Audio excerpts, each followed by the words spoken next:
स्वामिनारायणः साक्षात् अक्षरपुरुषोत्तमः सर्वेभ्यः परमां शान्तिम् आनन्दं सुखमर्पयेत्। श्री स्वामिनारायण भगवाननी जय। अक्षर पुरुषोत्तम महाराजनी जय। गुणातीतानंद स्वामी महाराजनी जय। भगतजी महाराजनी जय। शास्त्रीजी महाराजनी जय। योगीजी महाराजनी जय। प्रमुख स्वामी महाराजनी जय। महंत स्वामी महाराजनी जय। पेरिस मंदिर महोत्सवनी जय।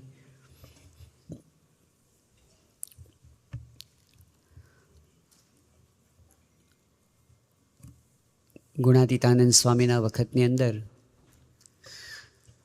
જ્યારે જૂનાગઢ મંદિરનું કામ ચાલતું હતું તે વખતે એ મંદિર માટે મૂર્તિઓ બનાવવાની હતી. બે સંતો કેવી મૂર્તિઓ બનાવવી એનો પ્લાન, એનો નકશો લઈને રાજસ્થાન ગયા. કારીગરને મળ્યા અને કીધું કે અમારે આવી મૂર્તિઓ જોઈએ છે. કારીગરે મૂર્તિની સાઇઝ જોઈ અને સામે સંતોને જોયા. પછી એમણે કહ્યું કે તમને ખબર છે કે તમે જે સાઇઝની મૂર્તિઓ લેવા માટે આવ્યા છો, આ કંઈ સામાન્ય દેરામાં આવી મૂર્તિ ના પધરાવાય. આના માટે તો લાખો રૂપિયાનું મંદિર હોય, ભવ્ય મંદિર, તો આવી મૂર્તિઓ શોભે. એટલે જે સંતો ગયા હતા એમણે બીજો નકશો કાઢ્યો અને એમાં મંદિરનો પ્લાન બતાવ્યો અને કહ્યું કે મંદિર પ્રમાણે જ મૂર્તિઓ લેવા માટે આવ્યા છીએ. ત્યારે કારીગરે કહ્યું તો બરાબર છે. જો મૂર્તિઓ ભવ્ય હોય તો મંદિર પણ એ પ્રમાણે ભવ્ય હોવું જોઈએ અને મંદિર ભવ્ય હોય તો મૂર્તિઓ પણ એ પ્રમાણે હોવી જોઈએ. મંદિર પ્રમાણે મૂર્તિ અને મૂર્તિ પ્રમાણેનું મંદિર, આ બંને આપણને લંડન મંદિરમાં દર્શન થાય છે.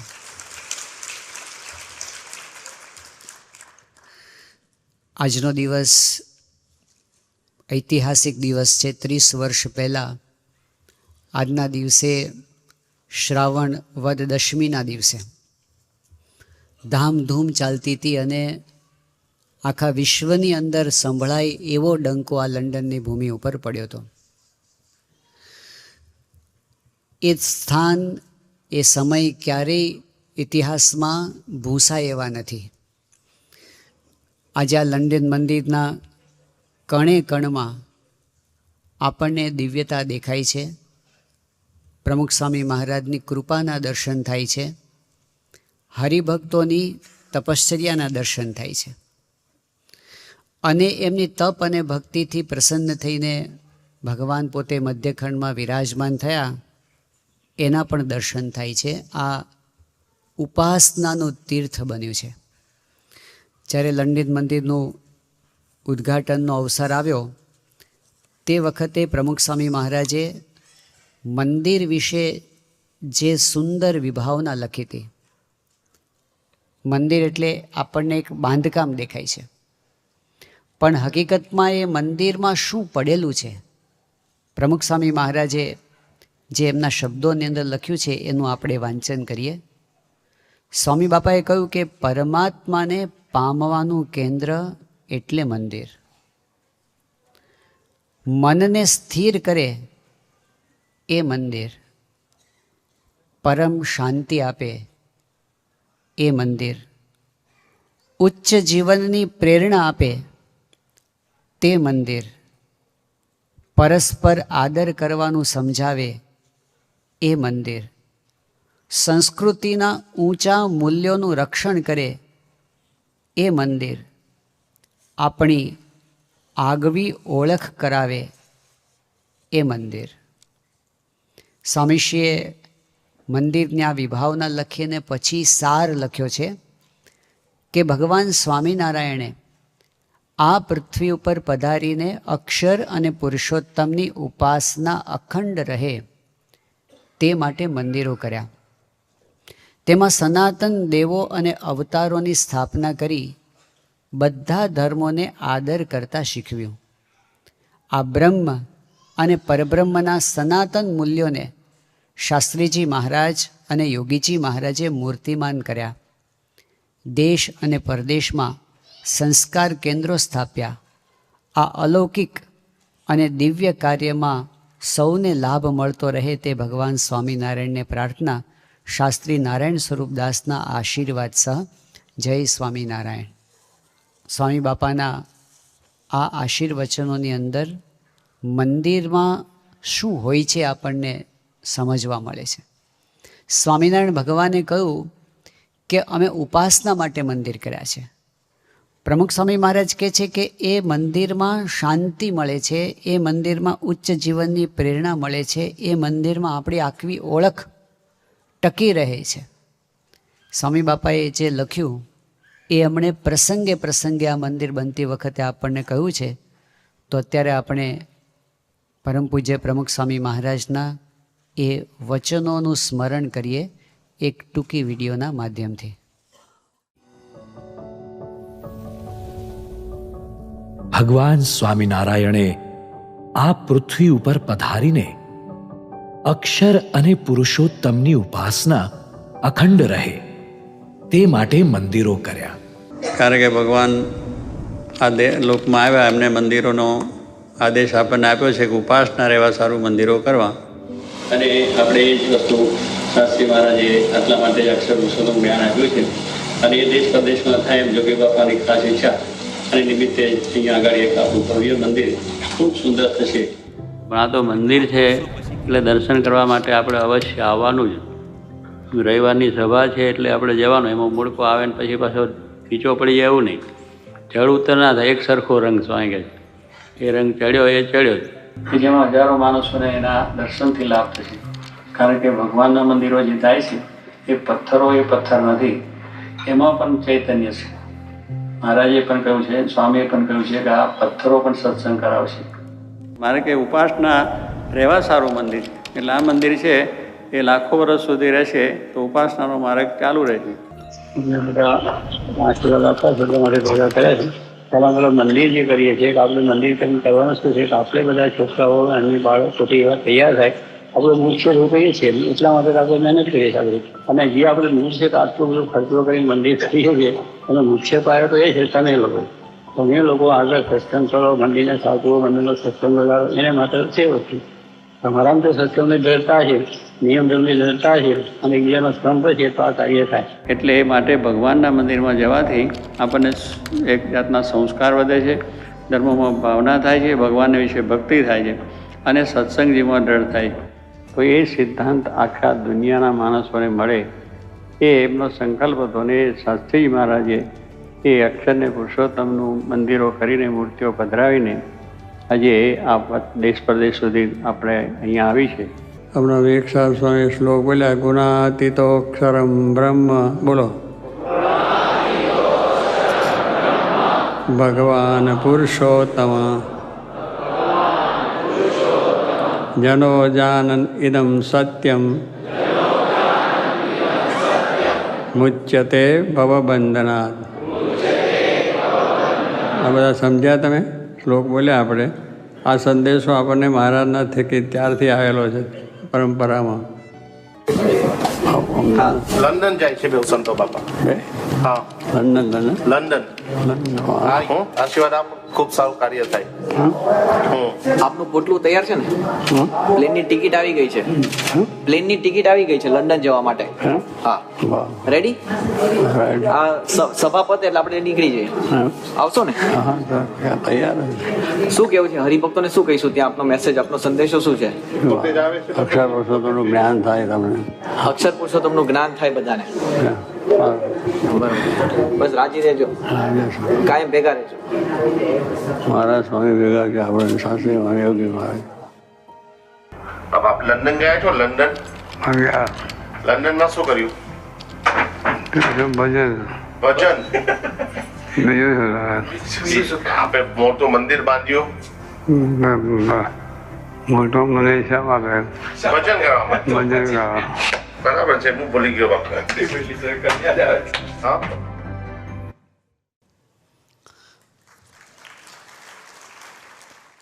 મંદિર શેના માટે છે એ સ્વામીશ્રીના બધા વચનોથી આપણને સમજાય છે.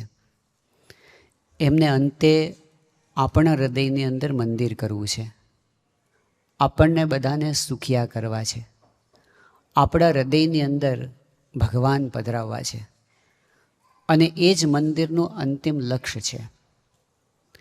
હવે જે ભગવાનને હૃદયમાં પધરાવવાની સાધના, ઘણા બધા પ્રકારની સાધના દુનિયાની અંદર થાય છે.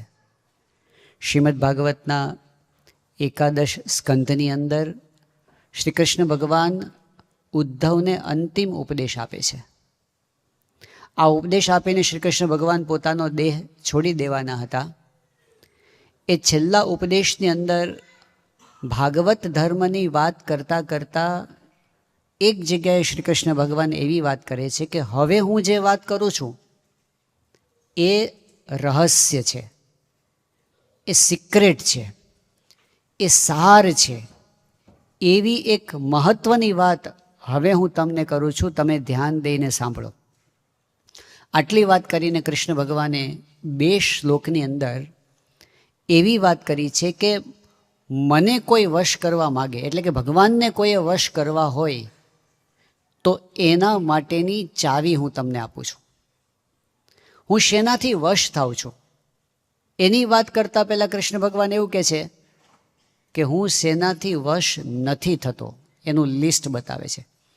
ન રોધયતી મામ યોગો ન સાંખ્યમ ધર્મ એવ ચ ન સ્વાધ્યાયસ તપસ્ત્યાગો નિષ્ઠા પૂર્તમ ન દક્ષિણા વ્રતાની યજ્ઞ છંદાંસી તીર્થાની નિયમા યમાહ યથાવરુંદે સત્સંગ સર્વસંગાપહો હિમામ. લિસ્ટ બનાવે છે.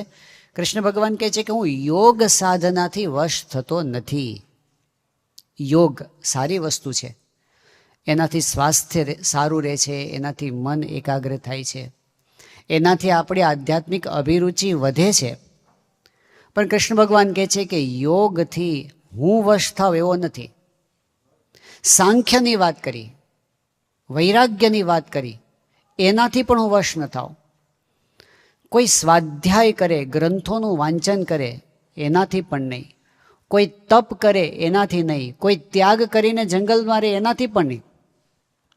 ઈષ્ટાપૂર્તમ કોઈ સામાજિક કાર્યો કરે, સ્કૂલ બનાવે, હોસ્પિટલ બનાવે, ગરીબોને માટે દાન કરે, સારું કામ છે, પુણ્ય થાય છે એનાથી, પણ એનાથી હું વશ નહીં થાવ. દક્ષિણા આપીને કોઈ કદાચ બ્રાહ્મણોને, બધા સારા માણસોને આગળ લાવે, પ્રોત્સાહન આપે તો એ પણ એક બહુ સારું સત્કર્મ છે, પણ એ મને વશ કરવા માટે પૂરતું નથી. કોઈ વ્રત કરે, કોઈ યજ્ઞ કરે, કોઈ વેદોનો અભ્યાસ કરે, કોઈ તીર્થ કરે, કોઈ નિયમોનું પાલન કરે, કોઈ સંયમ પાળે, આ બધું લિસ્ટ બનાવીને છેલ્લે કહે છે હું એક જ સાધનથી વશ થાઉં છું, અને એ સાધન છે સત્સંગ.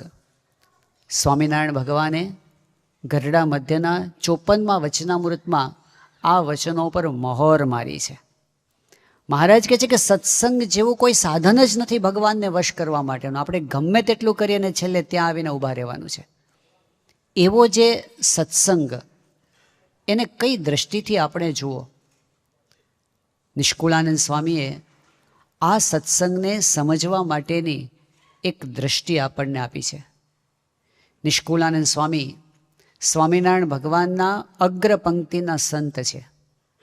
બૃહદ વૈરાગ્યવાન છે, અત્યંત વિચક્ષણ છે. આજે નિષ્કુળાનંદ સ્વામીના વચનોનો અભ્યાસ આપણે કરીએ તો આપણને ખબર પડે કે ગમે તેટલું ચિંતન કરીને આપણે ગયા હોઈએ એ વિષય લઈને નિષ્કુળાનંદ સ્વામી પાસે, પણ જ્યારે નિષ્કુળાનંદ સ્વામીને આપણે વાંચીએ તો એવું લાગે કે આપણા કરતાં એ આગળ ને આગળ જ છે. વિશેષતા શું છે કે આજે કોઈ નિષ્કુળાનંદ સ્વામીનું કાવ્ય વાંચે અને 5 વર્ષ પછી વાંચે તો એમાં નવું ઊંડાણ એમને દેખાય. કોઈ સાધના કરીને જ્યારે વધારે સમજવાનો પ્રયત્ન કરે ત્યારે નિષ્કુળાનંદ સ્વામી નવી દિશા ખોલી આપતા હોય એવું લાગે. એટલે એ એક સાર ગર્ભિત શાસ્ત્ર છે નિષ્કુળાનંદ સ્વામીના વચનો પણ.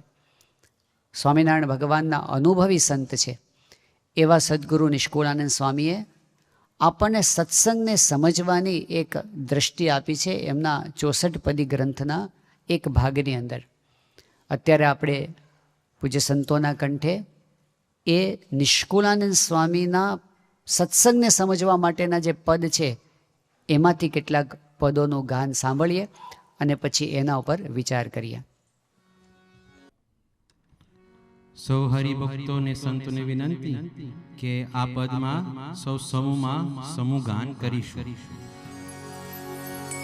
માનો મળી છે મોટી વાત હાથ આવી તે મહાર જોરે કરી જતન દિવસ રાત સુતા બેઠા એ સંભાર જોરે સાચો મળ્યો છે સત્સંગ અંગે અચળ કરી રાખજો રે રખે ચડે બીજાનો રંગ એવું ચાપણ દૂર નાખજો રે લઈ બેઠા છો મોટો લાભ ભેટી પૂરણ બ્રહ્મને રે નહીં તો દુઃખનો ઉગત ડાબ માની લેજો એ મર્મને રે આજ પામ્યા છો આનંદ પામ્યા દારુણ દુઃખને રે એમ કહે નિષ્કુળાનંદ રખે મુક્તા એવા સુખને રે ઘણા મોગા જે ઘનશ્યામ નાવે નજરે ન મળે કોઈને રે અક્ષરવાસી આઠું જામ જેને રહ્યા છે અખંડ જોઈને રે અતિ થઈને દિનાધીન નિત્ય નમાવે છે શીશને રે લગની લગાડી લે દીન જોઈ રહ્યા છે જગદીશને રે એવા મુક્તને મળવા કાજ મોટા ઈચ્છે છે મન મારે શિવ બ્રહ્માને સુરરાજ તે તો કલસે છે તન મારે એવા દેવતાના દર્શન થતા નથી થોડી વાત મારે નિષ્કુળાનંદ વિચારો મન આવો રહસ્ય બેસીએ કાંત મારે કિયા જીવ કિયા જગદીશ જાણો જુજવી એ જાત છે રે મર આપીએ સો શીશ તોય વણ મળ્યાની વાત છે રે કિયા કીડી કરી મેળાપ ભેડો ખાવા ભારે ભેદ છે રે કિયા પૂર્ણ પુરુષોત્તમ આપ કિયા જીવ જેને બહુ કેદ છે રે અતિ અન મળ્યાનું મળવું માઈક અમાઈક ને રે તો દયા કરી હરી દેહ આવે ઉદ્ધારવા અનેક ને રે કહીએ થાય એનો મેળાપ જ્યારે નરતન ધરે નાથજી રે કહે નિષ્કુળાનંદ આપ ત્યારે મળાય એને સાથજી રે એવા મળ્યા છે મહારાજ જે કોઈ સર્વેના શ્યામ છે રે વળી રાજા એ અધિરાજ એને આધારે સૌ ધામ છે રે ધામ ધામના જે રહેનાર હજુર રહે છે જોડી હાથને રે કરી આરત શુચાર શીશ નમાવે છે નાથને રે શિવ બ્રહ્માને સુરેશ દેવ અદેવ રહે છે ડરતા રે જેની આજ્ઞામાં અહોનીશ શશી સૂરજ રહે છે ડરતા રે કંપે કાળ માયા મન માય અતિ ઘણું અંતર મારે કહે નિષ્કુળાનંદ કાય તું પણ ડર डरने तेना डर मारे कहे निष्कुळानंद काय तू पण डरने तेना डर मारे. નિષ્કુળાનંદ સ્વામીએ સત્સંગને સમજવાની જે દ્રષ્ટિ આપી છે અદ્ભુત છે. નિષ્કુળાનંદ સ્વામીના વચનોમાં વિશેષતા શું છે કે એક બાજુ સત્સંગને સમજવા માટે, એમનો મહિમા સમજવા માટે આપણને એક દ્રષ્ટિ ખોલી આપે છે, અને બીજી બાજુ પેરેલલ પોતાના જાતનું શુદ્ધિકરણ કરવાની વાત પણ સમજાવતા જાય છે. બંને સાથે ચાલે છે. પ્રાપ્તિ અને સાધના, પ્રાપ્તિ અને પ્રાપ્તિને અનુરૂપ આપણું જીવન, એ બંનેની વાત નિષ્કુળાનંદ સ્વામી એકબીજામાં ગૂંથી લે છે. કારણ કે એ બંનેને એટલો સંબંધ છે. જો આપણને સાચી વસ્તુ મળી હોય અને એને જો આપણે માણવી હોય તો આપણે પણ સાચા થવું પડે છે. અને જો ખરેખર આપણે સાચા થવું હોય તો એના માટે આ સત્સંગની સચ્ચાઈને સમજવી એ બહુ જ જરૂરી છે. ટૂંકમાં આપણે કહીએ તો નિષ્કુળાનંદ સ્વામીના આ વચનો સત્યને સમજવા અને પામવા માટેની રીત આપણને શીખવે છે. આજના દિવસમાં આપણે શરૂઆતમાં એ સત્યની વાત સમજીએ. ભારતના પ્રાચીનતમ શાસ્ત્ર, સનાતન શાસ્ત્ર વેદ ઉપનિષદ, એ ઉપનિષદની અંદર એક મંત્ર આપવામાં આવ્યો, એક ઘોષ કરવામાં આવ્યો, એક શંખનાદ કરવામાં આવ્યો. મુંડકોપનિષદની અંદર કહેવાયું, સત્યમ એવ જયતિ ન અનૃતમ. સત્યનો જ વિજય થાય છે, અસત્યનો નહીં. આ વાત સનાતન વાત છે અને સમજવી બહુ જ જરૂરી છે. કેમ કે જ્યારે સત્યના પથ પર ચાલવું હોય ત્યારે સત્યનો મહિમા પણ સમજવો પડે. આમ જુઓ તો આપણને ઘણી વખત સામાન્ય દ્રષ્ટિથી જોઈએ, વ્યાવહારિક દ્રષ્ટિથી જોઈએ, સંકુચિત દ્રષ્ટિથી જોઈએ, અથવા તો થોડાક સમયને આપણે સામે રાખીને ચાલીએ તો ભૂલા પડી જવાય એવું છે. ભૂલા પડી જાય એવી રીતે કે ઘણી વખત આપણને એવું દેખાય કે સત્ય કરતાં અસત્યનું બળ વધી જતું હોય. આ દુનિયાની અંદર આપણને એવું દેખાતું હોય કે કોઈ સાચા રાહ પર ચાલતો હોય એને હારવું પડે, અને જે દંભ અને કપટ કરતો હોય એ આગળ નીકળી જાય. કોઈ સાચા રસ્તે ચાલવા માંડે તો એને સહન કરવાનું આવે, અને જે ખોટા રસ્તે ચાલે એ બીજાને છેતરીને પોતાનું ધાર્યું કરાવી નાખે. આવું જ્યારે જોઈએ છે ત્યારે ઘણી વખત આપણી સત્ય માટેની નિષ્ઠા ડગવા માંડે છે. પરંતુ ના, સ્વામિનારાયણ ભગવાને વચનામૃતમાં કહ્યું છે, મધ્યનું 30મું વચનામૃત, કે આપણા શાસ્ત્રો સાચા છે અને શાસ્ત્રમાં કહ્યું હોય તે પ્રમાણે જ થાય છે. સત્યનો વિજય છે તો સત્યનો થાય જ છે. આપણે થોડી ધીરજ રાખવાની હોય છે. જો આપણા પૌરાણિક ઇતિહાસની સામે આપણે જોઈએ તો શ્રીમદ ભાગવતના 7મ સ્કંદની કથા છે. હિરણ્યાક્ષ અને હિરણ્યકશિપુ, આ બે બળવાન અસુરો, એનું બળ એટલું બધું વધી ગયું કે પૃથ્વીલોક તો એના કબજામાં હતો જ, પણ સ્વર્ગલોક ઉપર પણ વિજય પ્રાપ્ત કરી લીધો. ત્રિલોકી એમના કંટ્રોલમાં. દેવતાઓને સ્વર્ગ છોડીને ભાગી જવું પડ્યું. વાત આટલેથી અટકતી નથી. વાત એટલે પહોંચી કે હિરણ્યકશિપુ, એમના વિચારો તમે જુઓ ને, કોમ્યુનિસ્ટ હતો, નાસ્તિક હતો, અને એમ કહેતો કે તમારે કોઈને ભગવાનને ભજવાના નહીં, હું જ તમારો ભગવાન, હું તમારો શાસક છું, તમારે કોઈને ભજવાની. અને એટલો બધો એનો પાવર હતો. એ સમયગાળાની અંદર એમણે પૃથ્વી પર વૈદિક ધર્મનું નામ નિશાન ન રહેવા દીધું. યજ્ઞ ન થવા જોઈએ, ભગવાનનું નામ સ્મરણ ના થવું જોઈએ, કોઈ શાસ્ત્ર રહેવા ના જોઈએ.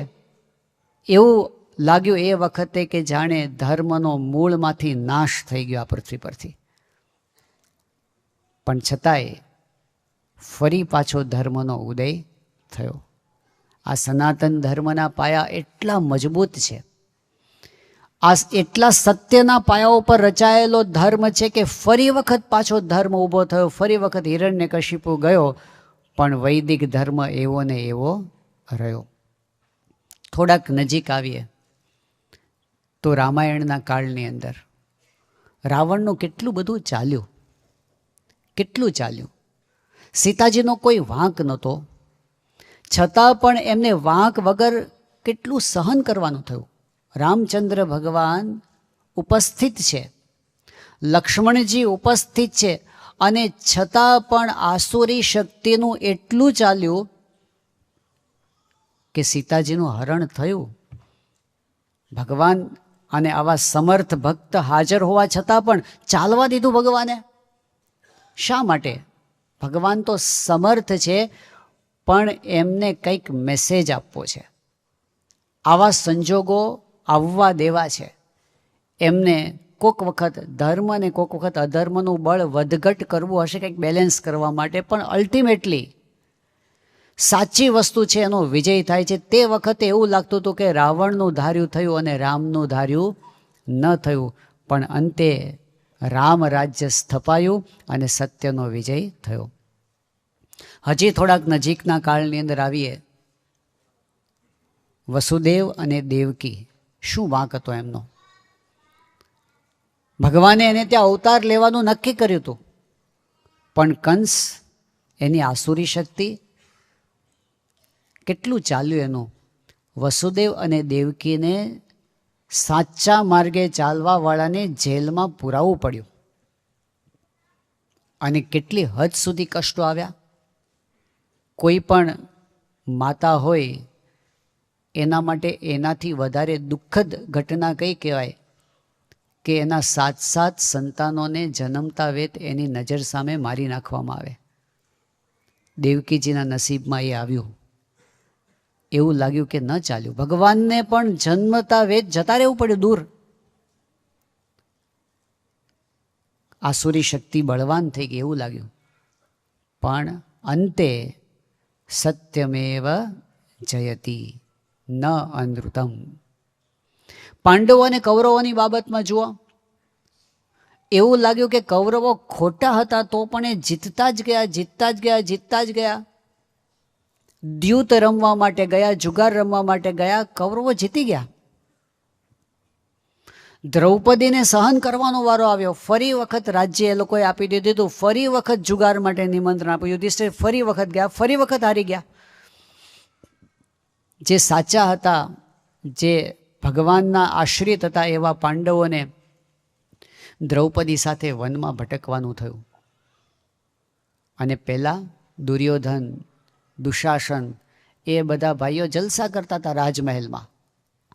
3 તો વનવાસ આવ્યા છે પાંડવોના જીવનમાં. જન્મ જ જંગલમાં થયો છે પાંડવોનો. લાક્ષાગૃહનું દહન કરો તે વખતે જંગલમાં ભટકવાનું થયું છે, ને આ જુગાર માર્યા પછી 3જી વખત વનમાં ફરે છે. યુદ્ધનો નોબત આવીને ઊભી રહી. કૃષ્ણ ભગવાન પોતે સમજાવવા માટે ગયા, દુર્યોધન ન માન્યો. યુદ્ધ તો થશે જ એવું થયું. જ્યારે બંને પક્ષ પોતપોતાની સેનાઓને મજબૂત કરતા હતા તે વખતે ઝાઝા લોકો કૌરવોના પક્ષે જોડાયા. જો પાંડવોના પક્ષે 7 અક્ષૌહિણીની સેના, કૌરવોના પક્ષે 11 અક્ષૌહિણી સેના. મોટી સેના એના પક્ષે, ઝાઝા રાજાઓ ત્યાં જોડાયા. અને એમાં પણ જે મોટા મોટા મહારથીઓ હતા, જે એ વખતના ટોપ હતા, ભીષ્મ પિતામહ તો કે કૌરવોના પક્ષે. આ બધાને ધનુર્વિદ્યા શીખવનાર દ્રોણાચાર્ય તો કૌરવોના પક્ષે. કર્ણ કૌરવોના પક્ષે. અશ્વત્થામા, કૃપાચાર્ય, આ બધા મોટા મોટા એના પક્ષે. અરે કપટ કરીને પણ કેવી રીતે અસત્ય આગળ આવી જતું લોકોએ જોયું. પાંડવોના મામા હતા શલ્ય, મદ્ર દેશના રાજા હતા, માદ્રીના ભાઈ હતા, સહદેવ અને નકુલના મામા થાય. એક અક્ષૌહિણી સેના લઈ અને પાંડવોને મદદ કરવા માટે આવતા હતા શલ્ય પોતે. પણ મોટું સૈન્ય લઈને આવતા હોય, વચ્ચે વચ્ચે ક્યાંક મુકામ તો કરવો પડે, પડાવ તો નાખવો પડે. દુર્યોધને એવી હોશિયારી કરી કે જ્યાં જ્યાં એ પોતે પડાવ નાખતા હોય ત્યાં ત્યાં આખા સેનાની બધી વ્યવસ્થા એ પોતે કરી આપે. એના માટે તંબુ બનાવી આપે, એના માટે ખાવા પીવાની વ્યવસ્થા કરી આપે, એના માટે સરભરા કરી આપે. એટલી સારી સેવા કરી, એટલી સારી સુવિધા આપી, એટલી સારી રીતે એને સાચવ્યા. શલ્ય ખુશ થઈ ગયા કે કોણ આપણી આટલી સારી વ્યવસ્થા કરે છે. તો દુર્યોધન હાજર થઈ ગયો કે આ તમારો સેવક. શલ્ય રાજી થઈ ગયા કે તમે અમારી આટલી સેવા કરી તો અમે તમારા માટે શું કરીએ. દુર્યોધનને આટલું જ જોતું હતું, એ કે તમે અમારા પક્ષમાં આવી જાઓ. વચનથી બંધાઈ ગયા હતા. શલ્ય આવતા હતા પાંડવોને મદદ કરવા માટે, પણ પોતાના જ ભાણિયાઓની સામેના પક્ષે એને લડવું પડ્યું. કપટ જીતી ગયું, અસત્ય આગળ નીકળી ગયું એવું લાગ્યું આપણને એ વખતે.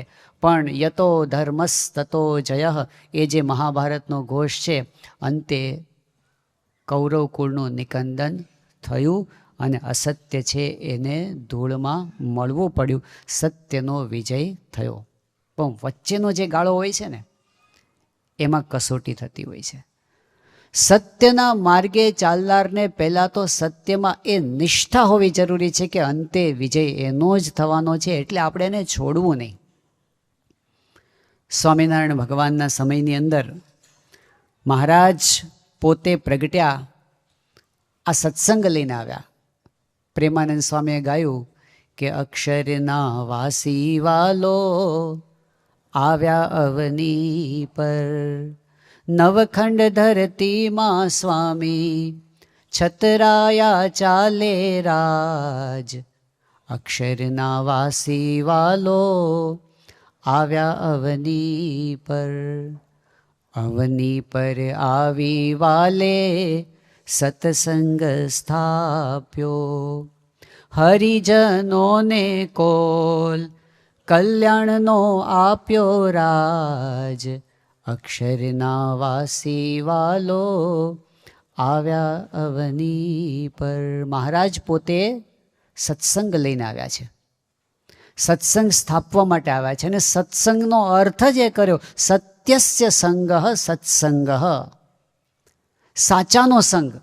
સત્યસ્ય સ્વાત્મનઃ સંગ, સત્યસ્ય પરમાત્મનઃ, સત્યસ્ય ચ ગુરુ સંગ, સચ્છાસ્ત્રાણામ તથૈવ ચ. પણ મૂળ સત્યનો સંગ, એ સત્સંગ છે. મહારાજ એક સાચી વસ્તુ લઈને આવ્યા. અને જ્યારે સત્યની વાત આવે ત્યારે એમાં સંઘર્ષ પણ આવે. મહારાજે બધાને સાચા માર્ગે વાળ્યા.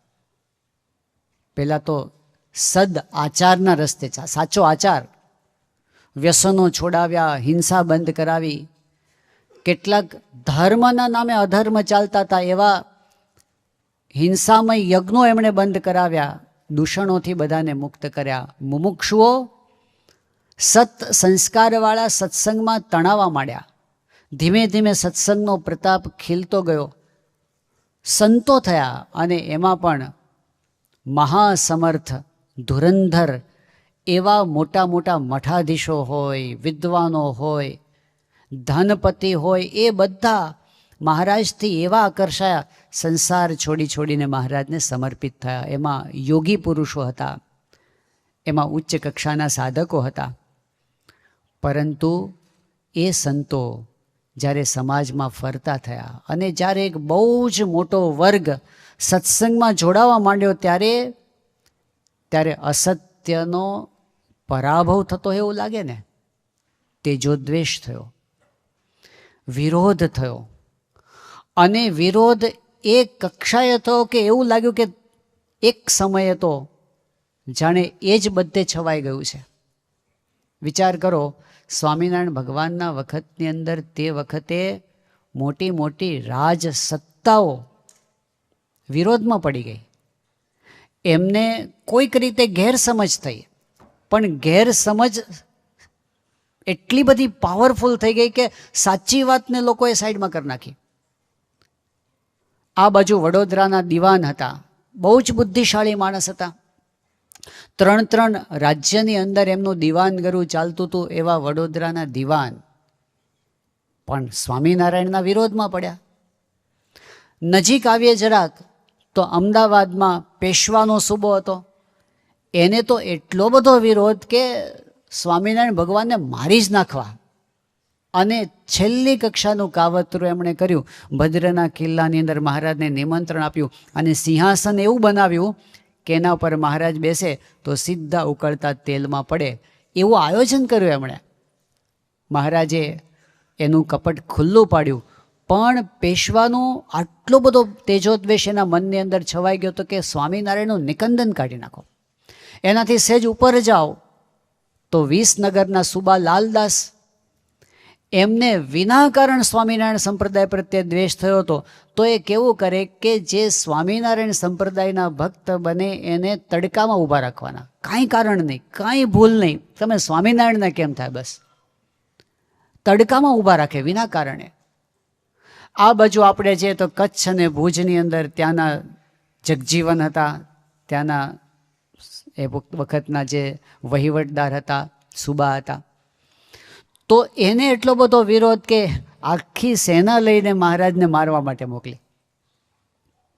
જરા આ બાજુ આવીએ જુનાગઢ બાજુ તો ત્યાં જુનાગઢના જે દિવાનો હતા એને વિરોધ, એટલી હદ સુધી વિરોધ આવી ગયો કે મંદિરના પાયા ઉખાડીને ફેંકી દેવા એવો પ્રયત્ન થયો છેલ્લી કક્ષા સુધીનો. જરાક એનાથી નજીક આવ્યા આપણે તો ભાવનગરના વખતસિંહ બાપુ અને પછી વજયસિંહ બાપુ, 2 પેઢી મહારાજના વખતમાં આવી હતી. એમણે પણ પ્રયત્ન કરેલો.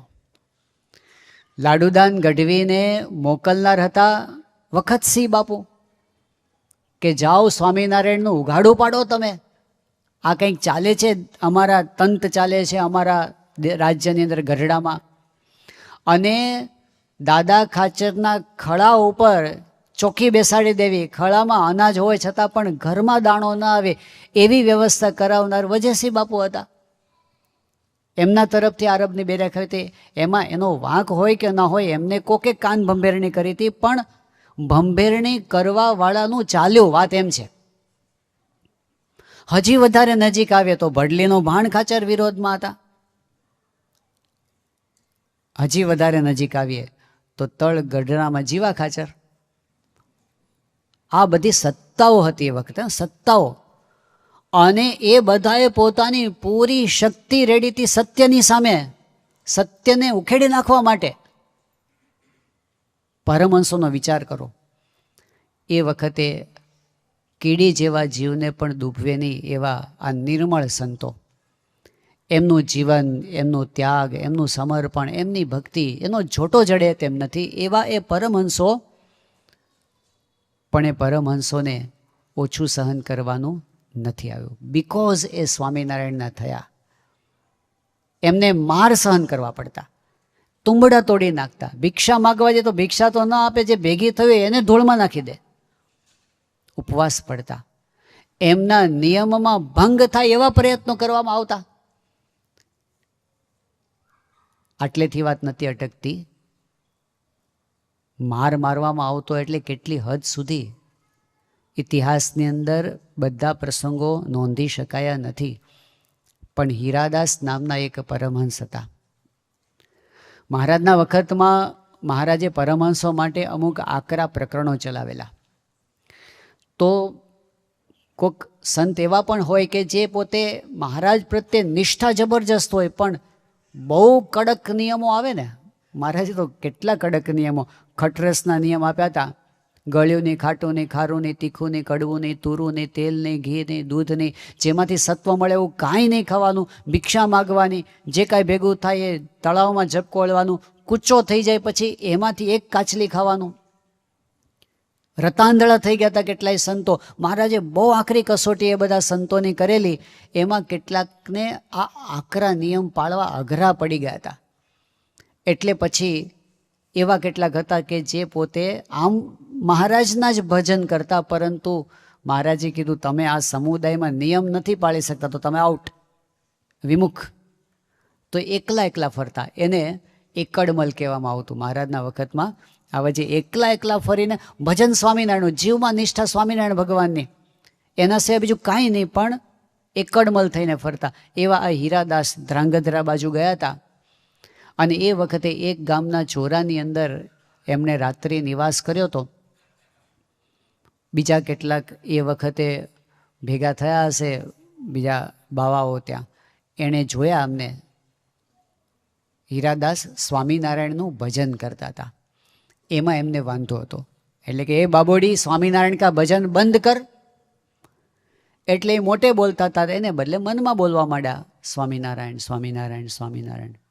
તો ફરી પાછો એમને ગુસ્સો ચડ્યો, સ્વામિનારાયણ બોલવાનું બંધ કર એમ કરીને મારવાનું ચાલુ કર્યું. પણ મારે તો સ્વામિનારાયણ વધારે બોલાય, તો વધારે મારે તો વધારે સ્વામિનારાયણ બોલાય. પછી એટલો બધો ગુસ્સો ચડ્યો, એણે પોતાના ચીપિયા ગરમ કર્યા અને એ ગરમ ગરમ લોઢાના ચીપિયાથી મારી મારીને માંસના લોચા કાઢી નાખ્યા. એ સાધુ બેભાન થઈ ગયા. જ્યારે ભાનમાં આવે ત્યારે આજુબાજુ કોઈ હતું નહીં, કોઈ એમનો પક્ષ રાખનાર ન મળે, કોઈ એની મદદ કરનાર ન મળે. એ સંત ત્યાંથી ઢસડાતા ઢસડાતા ગઢડા આવ્યા અને મહારાજના ચરણોમાં મસ્તક મૂક્યું, એનું વસ્ત્ર ખસી ગયું અને મહારાજે આ માંસના લોચા નીકળેલા જોયા કે મહારાજ દ્રવિત થઈ ગયા. અરે સાધુરામ, શું થયું આ તમને? હીરાદાસ કે મહારાજ, કાં તો મને તમારી પાસે રાખો અને કાં તો તમારા સ્વરૂપની નિષ્ઠા મારા જીવમાંથી કાઢી નાખો. કેવી નિષ્ઠા હશે બોલો? મહારાજ કે અમારા સ્વરૂપની નિષ્ઠા અમારાથી પણ ટાળી શકાતી નથી. મહારાજ કે તમારી સેવા અમે કરશું. મહારાજે હીરાદાસને પોતાની સાથે રાખ્યા. પણ આવા એક બે પ્રસંગો નથી, કેટલાય પરમહંસોને તો મારી નાખવામાં આવ્યા. આટલી હદ સુધી સંપ્રદાયનો સત્યનો વિરોધ એક બાજુ ચાલતો હતો, રાજસત્તાઓ વિરોધમાં પડી હતી. પણ અંતે તમે જુઓ છો, એ જે વિરોધ કરનારા હતા એ કોઈનું અસ્તિત્વ કે કોઈનું નામ નથી. અને સ્વામિનારાયણ સંપ્રદાયની વિજય ધ્વજા આજે આખા વિશ્વમાં તમે જુઓ ગગનમાં ફરકે છે. સ્વામિનારાયણ સ્વામિનારાયણ ભજન આખા વિશ્વમાં થાય છે. પણ એ જે પીરિયડ હોય છે વચ્ચેનો, ભગવાનને ત્યાં દેર છે, અંધેર નથી. સાચા રાહ પર ચાલનારે તપશ્ચર્યા કરવી પડે છે, પણ અંતે સત્યનું ફળ એને પ્રાપ્ત થાય છે. શાસ્ત્રીજી મહારાજના વખતનો વિચાર કરો. શાસ્ત્રીજી મહારાજ, એમનું બળ હતું સચ્ચાઈનું બળ, અને સત્યના બળે એમણે સાચી ઉપાસના પ્રવર્તાવવા માટેનો યજ્ઞ આદર્યો. જ્યારે સુરતની અંદર ભગતજી મહારાજ સાથેનું મિલન થયું અને ભગતજી મહારાજે જ્યારે અક્ષર પુરુષોત્તમ ઉપાસનાની વાત એમને કરી, શાસ્ત્રીજી મહારાજ તો અનાદિના પુરુષ હતા, પણ એક રીત એમને સમજાવી કે ગુરુ થકી જ્ઞાન પ્રાપ્ત કરવાનું હોય. ગુરુ ભગતજી મહારાજ પાસેથી એમણે અક્ષર પુરુષોત્તમ ઉપાસનાનું જ્ઞાન પ્રાપ્ત કર્યું અને આ વાત સાચી છે એવી એમણે પ્રતીતિ કરી. પછી એક જ વસ્તુ હતી કે ખરેખર આ બ્રહ્માંડની અંદર આત્યંતિક કલ્યાણ કરવા માટે, પરબ્રહ્મ સ્વામિનારાયણ ભગવાનને પામવા માટે, અક્ષરધામના અધિકારી થવા માટે આ અનિવાર્ય છે. હજારો મુમુક્ષુઓ આ જ્ઞાનથી વંચિત રહી જાય એ કેમ પોસાય? એટલે એમણે ઝંપલાવ્યું, એમણે એ જ્ઞાનનું પ્રવર્તન ચાલુ કર્યું. અને જ્યારે એ જ્ઞાનનું પ્રવર્તન ચાલુ કર્યું ત્યારે એમને વિરોધ પણ ચાલુ થયો. શાસ્ત્રીજી મહારાજના વખતની અંદર આપણે જાણીએ છીએ કે એમણે તો ભગતજીને ગુરુ કર્યા ત્યારથી પ્રશ્ન ચાલુ થયા. સદગુરુ નિર્ગુણદાસ સ્વામીએ ભાવનગરના હરિભક્ત કુબેરભાઈ ઉપર એક પત્ર લખેલો છે. ઘણો લાંબો પત્ર છે, છાપેલા 40થી વધારે પાના છે, એટલે હાથથી લખેલા તો કદાચ 100 પાના હશે એમના. પણ એ પત્રને નિર્ગુણદાસ સ્વામી શાસ્ત્રીજી મહારાજનો આખો વૃત્તાંત લખે છે. એમાં લખે છે કે જ્યારે પોતે નાની ઉંમરમાં ત્યાગી થયા ત્યારે શાસ્ત્રીજી મહારાજની પ્રતિભા જ એવી હતી કે બધા એમનાથી અંજાઈ જતા. યોગેશ્વરદાસ સ્વામી જેવા જૂનાગઢના મહાસદગુરુ મહાસમર્થ સદગુરુ બોલી ગયા હતા કે છોકરા તારામાં તેજ અપાર છે. અને સ્વામિનારાયણ ભગવાને કહ્યું છે, ગુણાતીતાન સ્વામીએ કહ્યું છે કે એક એક સાધુની પાછળ લાખ લાખ મનુષ્ય ફરશે એવો સાધુ હું તને દેખું છું. આવું એમની એકદમ કિશોર અવસ્થાની અંદર યોગેશ્વરદાસ સ્વામી એમને જોઈને કહ્યું હતું. પણ એ શાસ્ત્રીજી મહારાજ ગોવર્ધનભાઈ કોઠારી એમના મુખનું પાન બની ગયા હતા. એટલો બધો રાજીપો. આચાર્ય વિહારીલાલજી મહારાજ એમના આંખનું રતન બની ગયા હતા.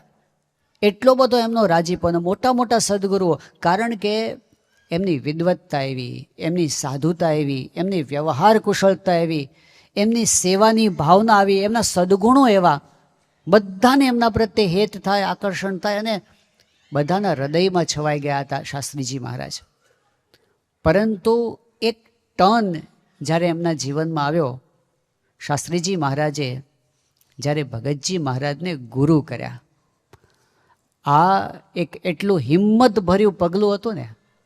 સમાજમાં વર્ણ અને આશ્રમ એક જરૂરી વ્યવસ્થા છે વર્ણાશ્રમની, પણ એ વર્ણ અને આશ્રમ જ્યારે જડતા પકડી લે ત્યારે ઘણી વખત સત્યને શોષાવવું પડે. શાસ્ત્રીજી મહારાજ પોતે ક્રાંતિ કરનાર હતા આ બાબતમાં. એમણે ભગતજી મહારાજને ગુરુ કર્યા. ગૃહસ્થ છે, સમાજની દ્રષ્ટિએ જોઈએ તો નિમ્ન વર્ણના છે, પણ શાસ્ત્રીજી મહારાજે જોયું કે આ બ્રહ્મ સ્વરૂપ સત્પુરુષ છે.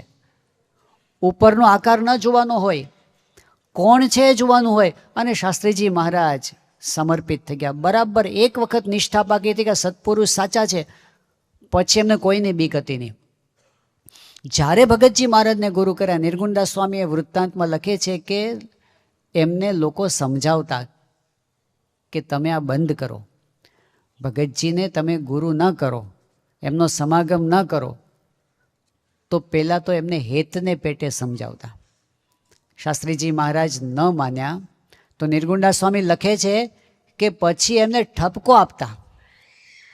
અને પછી એક આગળની વાત લખે છે કે તો પણ ન માન્યા તો બધાની નજર એમના પરથી ઉતરી ગઈ.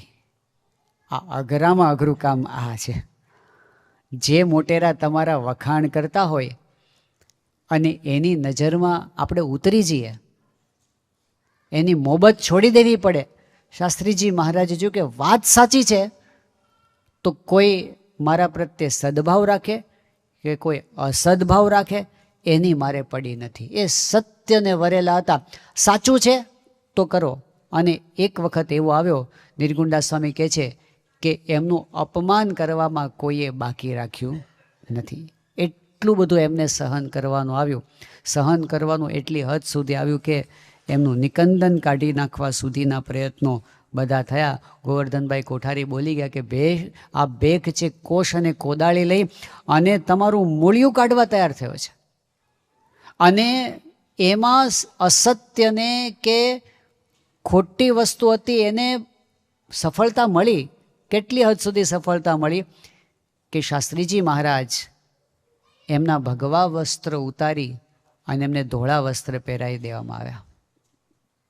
શું ખામી હતી એમની સાધુતામાં, એમના નિયમ ધર્મમાં, એમની ભક્તિમાં, એમના એકાંતિક ધર્મમાં શું ખોટ હતી?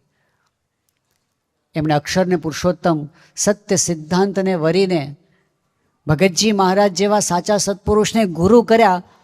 એનો દંડ એમને સહન કરવાનો થયો. એમને ધોળા પહેરાવી દીધા. એટલું ભારે અપમાન એમણે સહન કરવાનું થયું. એવું લાગ્યું કે ચાલ્યું તો એમનું જ. વિહારીલાલજી મહારાજ સમજતા હતા કે આ સાધુ સાચા છે, પણ એનું ચાલ્યું નહીં. અને જે વિરોધ કરનારા હતા એનું ચાલી ગયું. એ વખતે એવું લાગ્યું કે શું થાય છે આ. ગોવર્ધનભાઈ કોઠારીએ જ્યારે આ વાત શાસ્ત્રીજી મહારાજને કરી કે તમે મૂકો આ વાત પડતી, આને લીધે તમારે આટલું સહન કરવાનું આવે છે. શાસ્ત્રીજી મહારાજે સ્વામિનારાયણ ભગવાનના વચનો યાદ કર્યા. એમણે કહ્યું કે મહારાજે મધ્યના 57માં વચનામૃતમાં કહ્યું છે કે ભગવાનના સ્વરૂપનું જ્ઞાન મને જે થયું એ વાત હું બીજાને ન કરું તો શા કામનું? તલવાર ભેગી હોય અને સમય આવે ત્યારે લડવામાં કામ ન લાગે. નાણું ભેગું હોય અને સમય આવે ત્યારે વાપરવામાં કામ ન લાગે તો એ નાણું શા કામનું, એ શસ્ત્ર શા કામનું? એમ મહારાજે કીધું કે જ્ઞાન જો આપણને થયું છે તો મારા યોગમાં આવે એને હું આ જ્ઞાનની વાત ન કરું તો તે જ્ઞાન શા કામનું? અને પછી એમણે કીધું, મહારાજે કીધું છે કે ઉપાધિ આવશે, ઉપાધિ આવશે તો શ્રીજી એને ટાળનાર બેઠા છે, ભગવાન બેઠા છે રક્ષા કરનારા, અને કદાચ ભગવાન રક્ષા નહીં કરે તો ખપી જાશું. ભગવાનનું જ્ઞાન પ્રવર્તાવવા માટે કદાચ દેહ પડી જાય તો ભલે પડી જાય. આટલી હદ સુધી શાસ્ત્રીજી મહારાજની તૈયારી. કારણ શું હતું? આટલો બધો કોન્ફિડન્સ ક્યાંથી હતો? વાત એ હતી કે સચ્ચાઈ હતી અંતરમાં. આ વાત પરમ સત્ય છે. શાસ્ત્રીજી મહારાજનો બહુ જ પ્રસિદ્ધ પત્ર છે. 7 ડિસેમ્બર 1938ના દિવસે શાસ્ત્રીજી મહારાજે વરખેડાથી આ પત્ર આફ્રિકાના હરિભક્તોને લખ્યો છે. ગુણાતીતાનંદ સ્વામીએ અક્ષર બ્રહ્મ છે, આ પરમ સત્ય છે, એ સમજાવવા માટે એમણે દસ્તાવેજી પુરાવો સાથેનું ડોક્યુમેન્ટેશન કરીને આખો પત્ર લખ્યો છે. પરંતુ એ પત્રમાં જે પુરાવા એમણે લખ્યા છે એ બધું બતાવ્યા પછી છેલ્લે એક વાત એવી લખે છે જે બધા પુરાવાઓને વટી જાય. શાસ્ત્રીજી મહારાજે કીધું કે મને ખોટી વાત ગોઠવણી કરીને બીજાને સમજાવી સ્વાર્થ સાધવો એવું આવડતું નથી. મને ખોટી વાત બીજાને સમજાવી દેવી, સ્વાર્થ સાધવો, ગોઠવણી કરવી એવું મને આવડતું નથી. પછી કહે છે અસત્યમાં ઘણું પાપ છે. ભાગવતમાં કહ્યું છે ન અસત્યાદ પરમ પાપમ. પૃથ્વીએ કહ્યું છે કે બધા પાપી પુરુષોનો ભાર હું સહન કરી શકું છું, પણ અસત્ય બોલનારનો ભાર સહન કરી શકતી નથી. માટે મારે કોઈ પ્રકારે અસત્ય વાતમાં દુરાગ્રહ કરવો હોય નહીં. માટે ખાસ મારો વિશ્વાસ હોય ને સાચા બોલો પ્રામાણિક પુરુષ હોઉં એમ માનતા હો તો ઉપરની વાત સાચી માની ખરા અંતઃકરણથી સ્વામી અનાદિ અક્ષર છે તે વાતની નિષ્ઠા કરશો અને શ્રીજી મહારાજ પૂર્ણ પુરુષોત્તમ ભગવાન છે તે વાત ખચિત માનજો. શાસ્ત્રીજી મહારાજ કહે છે કે મને તમે સાચા બોલો પ્રામાણિક માણસ માનો છો કે નહીં? આ દુનિયામાં સજ્જન માણસ ખોટું ના બોલે. શાસ્ત્રીજી મહારાજ કેવી એમની સાધુતા, કેવો એમનો પ્રતાપ, બધાને ખુલ્લી આંખે દેખાય. શાસ્ત્રીજી મહારાજનું જીવન. ગોવર્ધનભાઈ કોઠારી ભલે અક્ષર પુરુષોત્તમ ઉપાસનાના પ્રવર્તનનો વિરોધ કરતા હોય પણ શાસ્ત્રીજીમાંની સાધુતાનું પ્રમાણ આપતા, એમની કથામાં બેસતા. અને જ્યારે કોઈએ કીધું કે તમે કેમ એમની કથામાં બેસો છો, ત્યારે ગોવર્ધનભાઈ કોઠારી કહેતા કે વડતાલના 2000 ત્યાગી છે, એમાં શાસ્ત્રી યજ્ઞ પુરુષદાસ જેવો ધન અને સ્ત્રીનો ત્યાગી મેં બીજો કોઈ જોયો નથી. એટલે એની વાતો મને સાકરના કટકા જેવી લાગે છે. સચ્ચાઈ, એમની સચ્ચાઈ બધાના હૃદયને ભેદી નાખે તેવી હતી. એટલે કોઈ દિવસ એમણે પાછા પગલાં ભરવાના થયા નહીં. પોતાની 85 વર્ષની ઉંમરે જ્યારે પ્રમુખ સ્વામી મહારાજને શાસ્ત્રીજી મહારાજે ધર્મધુરા સોંપવાનું, પ્રમુખ પદ આપવાનું નક્કી કર્યું, તે વખતે કેટલાક જૂના હરિભક્તો, પીઢ હરિભક્તો, જેને સત્સંગનું મમત્વ હતું એવા હરિભક્તો, એમણે શાસ્ત્રીજી મહારાજ પાસે વાત કરી કે સ્વામી આ નારાયણ સ્વરૂપદાસજીની ઉંમર તો નાની છે અને તમે જરા વિચાર કરો તો સારું. એમાં કોઈ વળી એવું કીધું શાસ્ત્રીજી મહારાજને કે સ્વામી એવું ન થાય કે અત્યારે ઉતાવળ થઈ જાય ને પાછળથી પસ્તાવું પડે. એ વખતે શાસ્ત્રીજી મહારાજ પોતે બોલ્યા હતા, મેં મારા જીવનમાં એક પણ કાર્ય એવું નથી કર્યું કે મારે ક્યારેય પસ્તાવું પડે. આ એક વચન છે ને એ શાસ્ત્રીજી મહારાજને જીવનને સમજવા માટે કાફી છે. 85 વર્ષની ઉંમર સુધી એક પણ વખત જેને પસ્તાવું ના પડ્યું હોય. આજે આપણે દિવસમાં કેટલી વાર પસ્તાવું પડે છે. બોલ્યા પછી એવું થાય કે ન બોલ્યા હોત તો સારું હતું, અને જમ્યા પછી એવું થાય કે માપનું ખાધું હોત તો સારું હતું, સવારે ઉઠ્યા પછી એવું થાય કે જરા વહેલા ઉઠ્યા હોત તો સારું હતું. ઘણીવાર ન બોલ્યા પછી એમ થાય કે બોલવા જેવો હતો ન બોલ્યા. કેટલી બધી વખત આપણને એમ થાય છે કે આ કરવા જેવું હતું ને તે ન થયું, ને ન કરવા જેવું હતું તે થઈ ગયું. 85 વર્ષની ઉંમર સુધી જે પુરુષના જીવનમાં એક પણ વખત પસ્તાવાનો વારો ન આવ્યો હોય, એમનું જીવન કેટલું સિદ્ધાંત પર ચાલતું હશે, કેટલી અવેરનેસ હશે, કેટલી તપશ્ચર્યા હશે, કેટલી ક્લેરિટી હશે એમના જીવનમાં. એવા શાસ્ત્રીજી મહારાજ કહે છે, તમે મને સાચા બોલો, પ્રામાણિક પુરુષ માનતા હો તો એટલું માનજો કે અક્ષર ને પુરુષોત્તમનું જ્ઞાન સાચું છે. શાસ્ત્રીજી મહારાજ આવા સિંહ પુરુષ હતા. અને એટલે તમે જુઓ, શાસ્ત્રીજી મહારાજની સાથે એ વખતે જ્યારે શાસ્ત્રીજી મહારાજ જ્યારે વડતાલની બહાર પગ મૂક્યો, એમની પાસે કોઈ ભૌતિક બળ તો હતું જ નહીં. એમણે કંઈ એવી વ્યવસ્થા નથી કરી કે ચલો આપણે બહાર નીકળીએ. નહીં, પેલી રાજાની કથા આવે છે કે 5 વર્ષ પૂરા થાય ને રાજાને, એટલે પછી એને જંગલમાં મૂકી આવવાનો, પછી નવો રાજા લાવવાનો. જંગલમાં બધા જંગલી પશુઓ એને ખાઈ જાય. એટલે જેટલા રાજાઓને 5 વર્ષ પૂરા થઈને બધા રડતા રડતા જ જતા હોય, કારણ કે એને ખબર છે હવે મારે જંગલમાં જવાનું. આવો એ રાજ્યનો રિવાજ હતો. પણ એક રાજા હતો અને એ હસતો હસતો જતો હતો. બધાએ કીધું કે કેમ? એ કે મેં 5 વર્ષ અહીં કાંઈ કર્યું નથી, ત્યાં ઊભું કરી દીધું છે. એટલે મારે તો મોટું રાજ્ય ભોગવવા માટે જવાનું છે. આ એક વાર્તા છે. પણ શાસ્ત્રીજી મહારાજે એવું નહોતું કર્યું કે ચલો આપણે એક આપણી પ્રોપર્ટી બનાવી દઈએ, આપણે કંઈક આપણું કંઈક સ્થાન બનાવી દઈએ અને પછી આપણે અહીંથી ત્યાં નીકળશું. શાસ્ત્રીજી મહારાજ નીકળ્યા છે ત્યારે એમની પાસે એક નયો પૈસો નથી, 1 ઇંચ જમીન નથી, એમની પાસે ખાવાનું નથી. અરે 3-3, 4-4 દિવસના ઉપવાસ પછી નીકળ્યા છે શાસ્ત્રીજી મહારાજ, અને પારણાની ખીચડી ક્યાં ખાશે ખબર જ નથી, કાંઈ જ સાથે નથી. જોડીના પુસ્તકો પણ ભેગા લેવા દીધા નથી. એમનેમ હાથે પગે શાસ્ત્રીજી મહારાજ બહાર નીકળ્યા છે. અને ખબર છે કે જે વખતે હું આ દરવાજાની બહાર પગ મૂકીશ પછી ઘણી બધી મોટી શક્તિ, જેટલા રિસોર્સિસ છે બધા વિરોધ કરવા માટે કામ લાગી જવાના છે. આ એમને ખબર હતી. પણ કેટલો કોન્ફિડન્સ હતો. એ વખતે પોતે હરિકૃષ્ણ મહારાજ પાસે જઈને ઊભા રહ્યા કે મહારાજ, આપનો સિદ્ધાંત પ્રવર્તાવવા માટે આપની ઈચ્છાથી અમે બહાર નીકળીએ છીએ, તો આપ અમારી સાથે રહેજો. બસ ભગવાન સાથે હતા, ધર્મ સાથે હતો, સિદ્ધાંત સાથે હતો. અને બહાર નીકળ્યા અને સામેથી ગાય આવી. શાસ્ત્રીજી મહારાજ કે સુકન થયા. નહીતર આવા સમયે થાય કે હવે હાશ બચા, એવું થાય ને. એમને પોતાના જીવની પરવાહ નહોતી. એ સત્ય માટે બહુ મોટું કામ કરવા માટે નીકળ્યા છે એ વાત એમના હૃદયમાં હતી. અને એટલે પોતે ત્યાંથી નીકળ્યા. આપણે શાસ્ત્રીજી મહારાજને જોઈએ છે.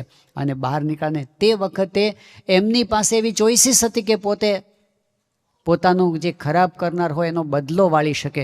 પોલીસ પટેલ કિશોરભાઈ આવ્યા અને એમણે કીધું કે સ્વામી મને નામ લખાવો ને ખાલી, બાકી હું પતાવી દઈશ. શાસ્ત્રી મહારાજ કે અમારે કોઈના માટે કોઈ ફરિયાદ નથી. સત્યની વાત. એમણે કોઈ ખોટો રસ્તો પણ લીધો નહીં. અને શાસ્ત્રીજી મહારાજ પોતે બહાર નીકળ્યા સત્યને સાથે લઈને. એમને વિશ્વાસ હતો. એટલે શાસ્ત્રીજી મહારાજની સાથે જે નીકળ્યા એ જો તમે કેવા હતા. કોઠારી જેઠા ભગત મુંબઈ મંદિરના કોઠારી હતા. અને મુંબઈની જાહો જલાલી એનું સત્તા મૂકીને કોઠારી જેઠા ભગત શાસ્ત્રીજી મહારાજની સાથે બહાર નીકળ્યા, જે પાછળથી નિર્ગુણદાસ સ્વામી થયા. કોઠારી મહાપુરુષદાસ સ્વામી જે હતા એ કોઠારી બેચર ભગત, ગોવર્ધનભાઈ કોઠારીનો જમણો હાથ કહેવાય, મોટી સત્તાવાળા હતા. પણ એ શાસ્ત્રીજી મહારાજની સાથે બહાર નીકળી ગયા, જે મહાપુરુષદાસ સ્વામી પોતે પાછળથી બન્યા. શાસ્ત્રીજી મહારાજની સાથે કોઠારી પ્રભુદાસ નીકળ્યા, કોઠારી શંકર ભગત, કોઠારી જીભાઈ, એ તો જૂનાગઢ મંદિરના સર્વેશ્વર હતા. એ છોડીને નીકળી ગયા શાસ્ત્રીજી મહારાજ અક્ષર પુરુષોત્તમ માટે. આ વાત સાચી છે એના માટે, આ પુરુષ સાચા છે એના માટે. એને એવું નહોતું. નોર્મલી કોઈ વ્યક્તિ રાજકીય પક્ષ બદલતા હોય છે કેટલાક, નહીં, એક પાર્ટીમાંથી બીજી પાર્ટીમાં જાય. પણ શું કામ જાય? કે ભાઈ ત્યાં મને કંઈ મોટું પદ મળવાનું છે, એટલે એવી રીતે જાય ને કે ભાઈ અહીંથી મને શું વધારે મળવાનું છે. શાસ્ત્રીજી મહારાજે કોઈને એવી લાલચ નહોતી આપી કે તમે આવશો ને તો તમને મોટા કોઠારી બનાવીશું. અરે હજી તો એક મંદિર જ નહોતું તો કોઠારી છે ને. અહીં તો ભટકવાનું હતું, જોડી માગવાની હતી, ભિક્ષા માગવાની હતી, અપમાન સહન કરવાના હતા. પણ એમની સાથે એવા સિંહ પુરુષો નીકળ્યા જે કેવળ સત્યને વરેલા, કોઈ સ્વાર્થ માટે નહીં. નિર્ગુણદાસ સ્વામી એમની સચ્ચાઈ, શાસ્ત્રીજી મહારાજની સાથે જોડાયેલાની સચ્ચાઈ કેવી છે તમે જુઓ. એક પત્રની અંદર નિર્ગુણદાસ સ્વામીએ લખ્યું છે કે અમે કોઈ પક્ષાપક્ષીથી અગર કોઈને દબાવવા, અગર અભિમાને કરીને કરતા હોઈએ, અગર કોઈને પાછા પાડવા કરતા હોય, અગર વડતાલ કે ગરડાથી મોટા થવાના સબબથી કરતા હોય તો કોટાન કોટી પરમહંસોને માર્યાનું પાપ છે. વિચાર કરો, નિર્ગુણદાસ સ્વામી એ પોતે કેવા સોગંદ ખાય છે. એવા સોગંદ ખાય છે કે અમે આ જે અક્ષર પુરુષોત્તમ ઉપાસનાનું કામ કરીએ છીએ, આ બોચાસણનું મંદિર કર્યું, આ સારંગપુરનું મંદિર હવે પ્રતિષ્ઠિત થવાનું છે, આ જે અમે કામ કરીએ છીએ, આ કામની અંદર અમારા દિલની અંદર, મનની અંદર જો આવો ભાવ પડેલો હોય ને, અંદરનો ભાવ, કયો ભાવ? પક્ષાપક્ષીનો ભાવ, કોઈને દબાવવાનો ભાવ, કોઈને પાછા પાડવાનો ભાવ, કોઈને બદલો લેવાનો ભાવ કે બતાવી દઈએ તમને, એવું જો અમારા હૃદયના કોક ખૂણાની અંદર પણ જો આવું પડ્યું હશે ને તો અમે તૈયાર છીએ, પાપ માથે લેવા માટે તૈયાર છે. અને કેટલું પાપ? માણસને માર્યાનું પાપ હોય ને તોય કેટલું મોટું કહેવાય. આ તો પરમહંસને મારવાનું પાપ.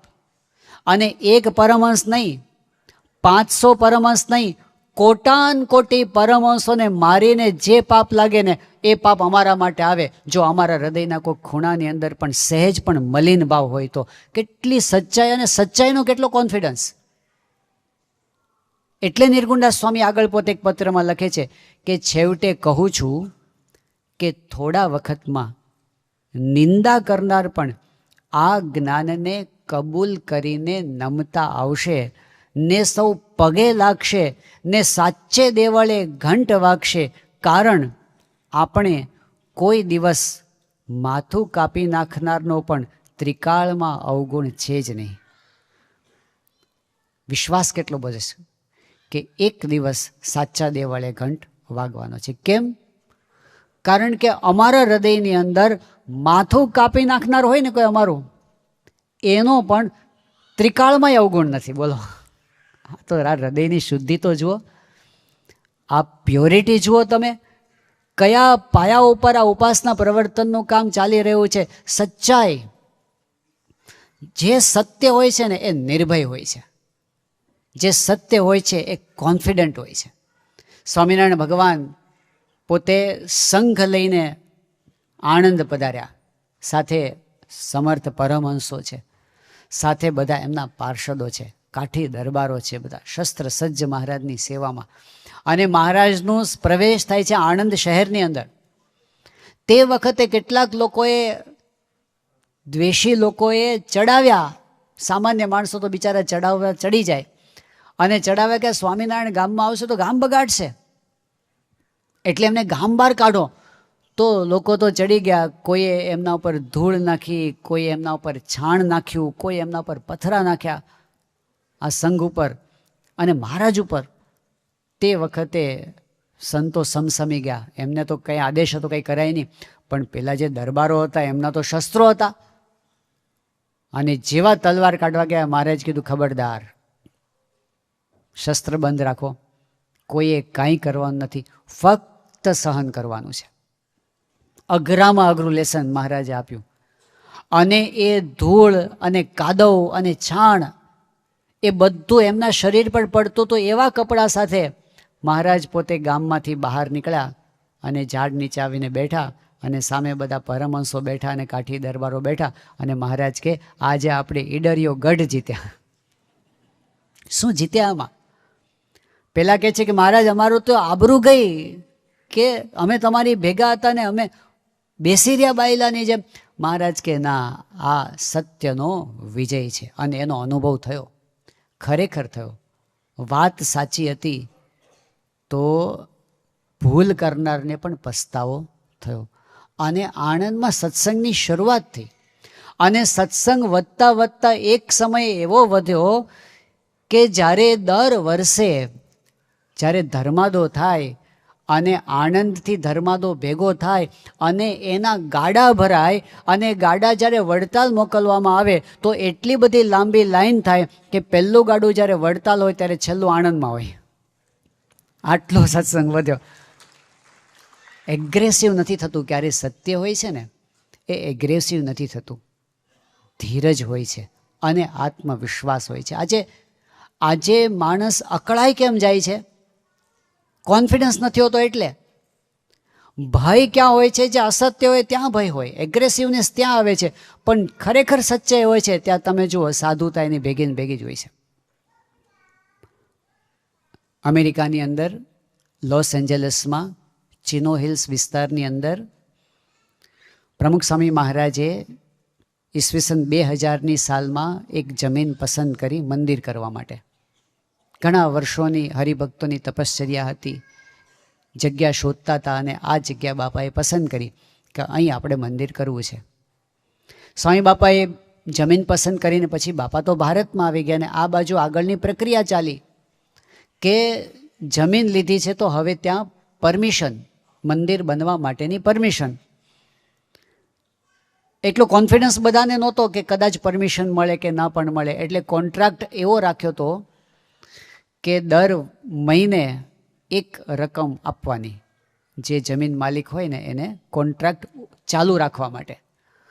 અને ધારો કે 6 મહિના કે વર્ષ પછી એવી ખબર પડે કે અહીં પરમિશન મળવાની નથી, તો જેટલા આપી દીધા છે એટલા જતા રહે, બાકી છે એટલા રાખવાના. એવું કરવાનું કારણ એ હતું કે બધા રૂપિયા આપી દે, બધા ડોલર આપી દે અને જમીન ખરીદે, પછી પરમિશન ન મળે તો જમીન માથે પડે. એટલે હરિભક્તો આ પ્રમાણે કોન્ટ્રાક્ટ રાખ્યો હતો કે ચલો ભાઈ આપણે ડોલર આપતા જશું અમુક અમુક હપ્તાની અંદર અને કોન્ટ્રાક્ટ ઊભો રાખીશું, ચાલુ રાખીશું. પણ 2001ની સાલ 1 વર્ષ પૂરું થઈ ગયું, પરમિશન મળી નહીં.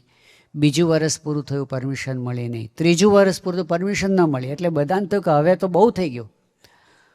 એવી વિનંતી પણ એક વખત આવી કે બાપા હવે આપણે અહીં છોડી દઈએ, અહીંયા આપણને પરમિશન મળે એવું લાગતું નથી, આપણે બીજે જઈએ. ત્યારે સ્વામી બાપાએ કીધું તમને નથી દેખાતું, મને દેખાય છે, મંદિર ત્યાં જ થશે, આપણે ચાલુ રાખો. 2004ની સાલ પ્રમુખ સ્વામી મહારાજ લોસ એન્જલસ ગયા અને સ્વામી બાપા કે આપણે શિલાન્યાસ કરી દેવો છે. અરે બાપા શિલાન્યાસ ક્યાંથી થાય? હજી તો એ જમીન ઉપર આપણે કંઈ કરી ના શકીએ, હજી આપણને પરમિશન મળી નથી. બાપા કે ભલે પરમિશન ન મળી, આપણે શિલાન્યાસ કોઈક હોલની અંદર સભા કરીને એમાં કરી દેશું. શિલાન્યાસ બીજી જગ્યાએ કરવાનો, જે શિલા પધરાવવાની ત્યાં નહીં.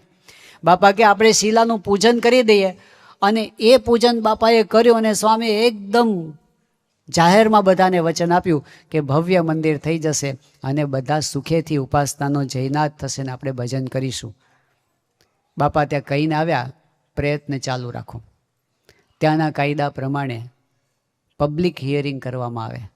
જે સિટીની અંદર આવું પ્રોજેક્ટ આવવાનો હોય એ એરિયાની અંદર પબ્લિક હિયરિંગ કરવામાં આવે. હવે જ્યાં આ મંદિર કરવાનું હતું એ જગ્યાએ આજુબાજુના વિસ્તારમાં કેટલાક લોકો, એને પૂર્વગ્રહ હતો, હિન્દુ ધર્મ પ્રત્યે પૂર્વગ્રહ હતો. અને એટલે આ મંદિર અહીંયા ન બને એ માટેનો અપપ્રચાર એમણે ચાલુ કર્યો. અને અપપ્રચાર એવો અવળી રીતે ચાલુ કર્યો કે જો અહીંયા આગળ મંદિર થશે તો આપણા સિટીની અંદર ટ્રાફિક વધી જશે, અહીંયા આગળ ગીર્દી વધી જશે, અહીંયા આગળ ઘોંઘાટ વધી જશે, અહીંયા આગળ આપણને અશાંતિ વધી જશે. એની એક વેબસાઇટ ચાલુ કરવામાં આવી, સ્પેશિયલી વેબસાઇટ, પ્રોજેક્ટનો વિરોધ કરવા માટેની સ્પેશિયલ વેબસાઇટ ચાલુ કરવામાં આવે. જો વિરોધ આસુરી શક્તિ પણ ઘણી વખત બહુ ઓર્ગેનાઇઝડ હોય છે, પદ્ધતિસરનો વિરોધ, અને વિરોધમાં સફળતા મળવા માંડી. છાપામાં પણ એવું જ આવે. હવે જ્યારે પબ્લિક હિયરિંગનો દિવસ આવ્યો 2004ની અંદર, પ્રમુખ સ્વામી મહારાજ તે વખતે આફ્રિકા પહોંચી ગયા હતા અને આ બાજુ સાંજના 6 વાગે હિયરિંગ ચાલુ થયું.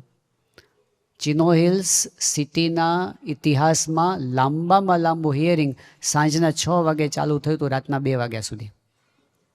પણ એ જે હિયરિંગ થવાનું હતું, બાપાને સમાચાર આપ્યા કે બાપા આ વખતે આપણે ત્યાં આગળ હિયરિંગ થવાનું છે અને એમાં આપણા તરફથી પણ રજૂઆત કરનાર હશે ને બીજા પણ હશે, બીજા સામા પક્ષવાળા પણ બધા બહુ તૈયાર થઈને આવ્યા છે. સાંઈ બાપા કીધું એ તો બરાબર, આટલું લાંબુ ચાલવાનું છે તો ત્યાં ખાવા પીવાની વ્યવસ્થા છે? તો કીધું બાપા ત્યાં આગળ બીજું કંઈ આપણને રસોઈ બસોઈ કંઈ કરવા ન દે, પણ આપણે નાસ્તાની વ્યવસ્થા કરી છે આપણા હરિભક્તો માટે. બાપા કે કે જે વિરોધ કરવા માટે આવ્યા છે ને એને પણ નાસ્તો કરાવજો, વેરો આતરો ન કરતા. એ બધાને પણ પ્રેમથી જમાડજો. અને બાપાએ કર્યું, અને એ લોકોએ પ્રેમથી નાસ્તો કરીને વિરોધ કર્યો, સારી પેઠે વિરોધ કર્યો. અને એટલો વિરોધ થયો, છેલ્લે એવું આવીને ઉભર્યું કે આ પરમિશન મળશે નહીં. મેયરની પેનલ બેઠો હોય, 5 જણની પેનલ કાઉન્સિલની, એને ચુકાદો આપવાનો હતો. હવે આ એક ધાર્મિક બાબત હતી.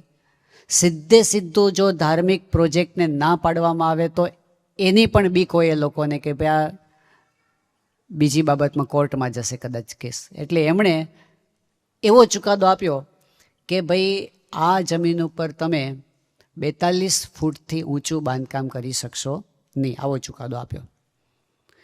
બાપા સાઉથ આફ્રિકામાં હતા અને આખું જે ચુકાદો આવ્યો હતો, જે કંઈ નિર્ણય આવ્યો હતો, એ બાપાને ફેક્સ કરીને હરિભક્તોએ મોકલ્યો. એ વખતે વિરાટ સ્વરૂપ સ્વામી પાર્ષદમાં હતા, એ લોયર થયેલા છે. બાપાએ એમને કીધું કે આ વાંચો શું કહે છે. એટલે એમણે વાંચ્યું અને પછી કીધું બાપાને કે બાપા આમાં એ લોકોએ સારા શબ્દોમાં આપણને કીધું કે તમે બિસ્તરા પોટલા લઈને હાલતા થાવ. કારણ કે આપણા મંદિરની ઊંચાઈ જ 72 ફૂટની છે પ્રોજેક્ટમાં. હવે 42 ફૂટથી અટકે નહીં કરવાનું તો મંદિર કેવી રીતે થાય? આ વાત પૂરી થઈ. હરિભક્તોનો ફોન આવ્યો કે બાપા હવે શું કરવાનું? બાપા કે હવે મંદિરનું કામ ચાલુ કરવાનું. પણ બાપા કઈ રીતે? આમાં તો 42 ફૂટ. સ્વામી કહે કે અત્યારે 42 ફૂટ સુધી કોઈ રોકવાનું નથી ને તમને. પણ પ્લાન કેવો? સ્વામી ઓરિજિનલ પ્લાન.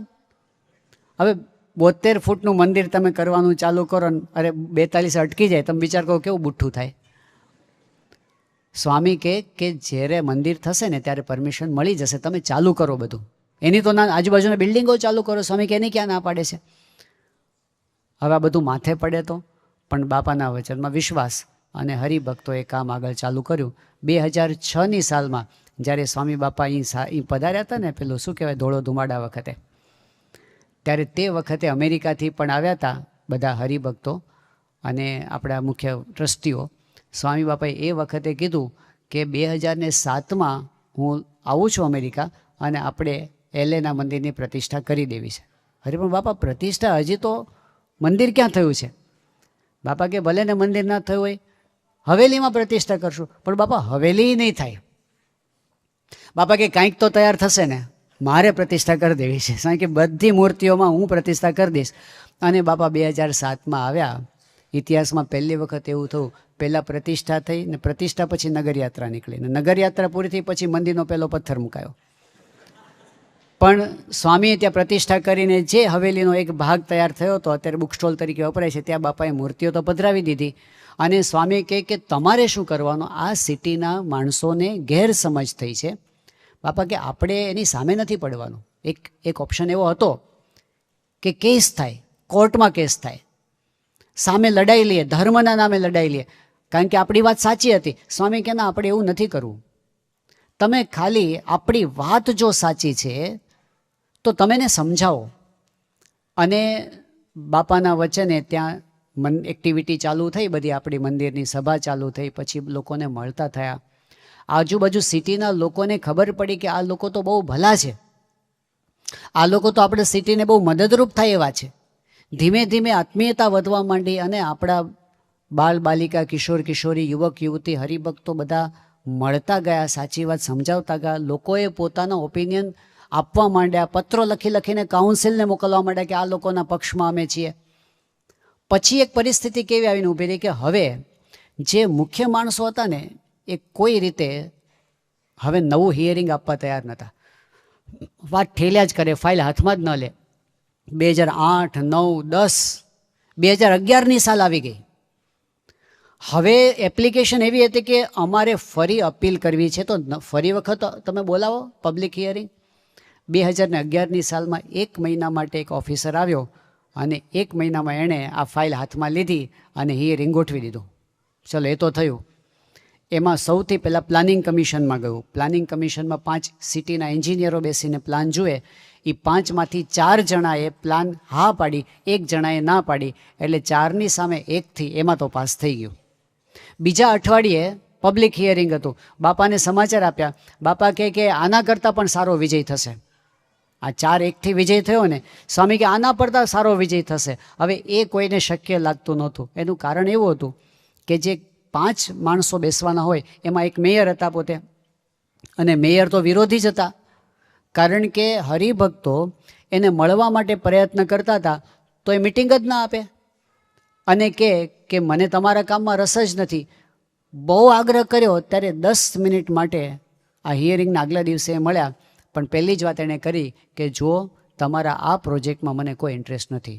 એટલે બધાને ખબર પડી ગઈ કે આ ભાઈ એ તો કોઈ દિવસ આપણને વોટ આપવાના નથી.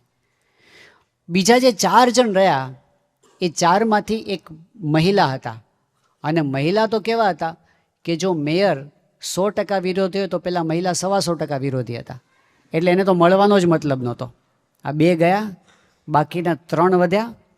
3માંથી 2 જણ એવા હતા કે જે મૌખિક રીતે એવું કહેતા હતા કે અમે તમને સપોર્ટ કરીશું, અને એક જે હતા ને, હવે વધ્યા ને છેલ્લા, એ ઘડીક હા પાડે ને ઘડીક ના પાડે.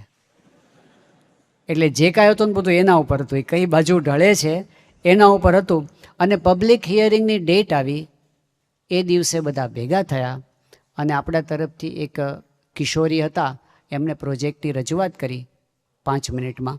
અને પછી એમણે કીધું કે જેટલા લોકો અહીંયા હાજર છે જે મને સપોર્ટ કરતા હોય પબ્લિકમાં, એ પોતાની જગ્યાએ ઊભા થાય.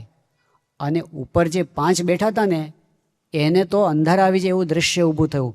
જ્યારે પેલી કિશોરીએ કીધું કે મને સપોર્ટ આપતા હોય ઊભા થાવ, તો ઓડિયન્સમાંથી 99% ઊભા થઈ ગયા. એટલે જે 2004માં હતો એના કરતાં સાવ જુદું દ્રશ્ય 2011માં થઈ ગયું. પહેલાં લોકો જોયું કે આ થયું શું, બધાનું મન કેવી રીતે ફર્યું. પછી જ્યારે બોલવાનું થયું ત્યારે લોકો એક જ વસ્તુ બોલે, ઉપરવાળાને કે આ લોકોને શું કામ હેરાન કરો છો, આ કેટલા સારા લોકો છે, અમારે મંદિર જોઈએ છે, મંદિર લાવો અહીંયા આગળ. છેલ્લે જ્યારે ઉપરવાળાને વોટ કરવાનો થયો એટલે પેલા 2 જણા જે પક્ષમાં હતા એણે તો હા પાડી દીધી. ઓલો ત્રીજો જે હાનાવાળો હતો એણે હા પાડી દીધી. પેલી જે 125% બેન હતા એણે હા પાડી દીધી. અને છેલ્લે મેયરનો વારો આવ્યો ત્યારે મેયર બોલ્યા કે આ હોલમાં મેં પ્રવેશ કર્યો ત્યાં સુધી મારી ના હતી, પણ હવે હા છે. 5-0થી. પણ રીત કઈ, પ્રમુખ સ્વામી મહારાજે રીત કઈ શીખવાડી કે જો તમે સાચા છો તો સાચી વસ્તુને પકડી રાખો. જો સાચા છો તો એગ્રેસિવ ના થાઓ. સાચા છો સાધુતાનો રાહ ન છોડો, ડર ન રાખો. ભલે કદાચ વચ્ચેના પિરિયડમાં એવું લાગે, પણ અંતે સત્ય એ સત્ય જ રહેવાનું છે. મહાન સ્વામી મહારાજનું એક બહુ જ સરસ વચન છે. 30 એપ્રિલ 2022ના દિવસે મહાન સ્વામી મહારાજ સુરતમાં પોતે બોલ્યા હતા.